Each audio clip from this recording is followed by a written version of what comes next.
Hi అండి, welcome to our channel. ఈరోజు అయితే నేను వరలక్ష్మీదేవి పూజకి ఏం సిద్ధం చేసుకున్నా ముందు చూపిస్తాను. బ్యాంగిల్స్ అయితే బయట నుండి తెప్పించానండి. ఎదురింటి అక్కలు ఊరెళ్ళారనమాట. వాళ్ళ ఊర్లో అన్నీ బాగున్నాయి అంటే ఇంకా బ్యాంగిల్స్, జాకెట్ పీసులు, చీర అన్నీ తీసుకురమ్మన్నాను. జాకెట్ పీసులు అయితే సేమ్ అలాగే 8 జాకెట్ పీసులు తీసుకున్నాను అనమాట. కలుసుకోటి, అమ్మవారి కోటి, ఇంకా వాయినం ఇవ్వడానికి. ఇంకా శారీ అయితే అక్కడే తీసుకున్నారండి. మేము శారీ అయితే ఎదురింటి అక్కు ఇంకో ఫ్రెండ్ ఉంది కదా, ఆ ఫ్రెండ్కి నాకు సేమ్ ఒకేలాంటి తెచ్చిందనమాట. కలర్స్ వేరే కానీ ఒకేలాంటి శారీ అయితే ముగ్గురికి ఒకేలాంటి తీసుకొని వచ్చింది. ఇంకా జాకెట్ పీస్ అయితే వైట్ కలర్ వచ్చిందనమాట. పైన కుందన వర్క్లా వచ్చింది.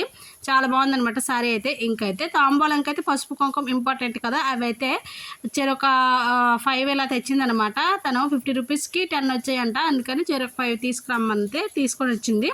బాగున్నాయి. ఇలా ఇస్తే కొంచెము ట్రెడిషనల్గా ఉంటుంది కదా. ఇంకైతే పువ్వులు కూడా అక్కడి నుండి తీసుకొచ్చింది. పువ్వులు అయితే మనకి ఇక్కడైతే బరంపూర్లో కొన్నామంటే చాలా రేట్ అండి. చాలా రేట్ కాదు, దొరకవు అసలు సరిగ్గా. పువ్వులు అయితే అక్కడి నుంచి అయితే తీసుకురమ్మంటే తీసుకొచ్చింది పూజకి. ఇంకైతే ఫ్రూట్స్ ముఖ్యం కదా, ఫ్రూట్స్ అని ఇవన్నీ దగ్గర పెట్టుకున్నాను అండి. ముందు రోజే దగ్గర పెట్టుకున్నాను అనమాట. అన్నీ ఒక దగ్గర పెట్టుకుంటే అప్పటికప్పుడు పూజకి తొందర ఏమి ఉండదు అనమాట. అవి ఇవి ఎత్తుకోవాల్సిన అవసరం లేదు. తమలపాకులు అయితే అసలు దొరకలేదండి బాబోయ్. ఇక్కడైతే అమ్మరు కూడా తమలపాకులు పెద్దగా. ఇక్కడ గేట్ బయట పక్సపల్లి అని చిన్న విలేజ్ ఉందనమాట. అక్కడ పాలు గట్రా అమ్ముతారు. మా ఫ్రెండ్ నేనైతే ఈవినింగ్ వెళ్ళామన్నమాట. ఈవినింగ్ వెళ్ళి అలాగే ఎక్కడైనా చెట్లు ఉన్నాయని చూసుకొని వచ్చాము.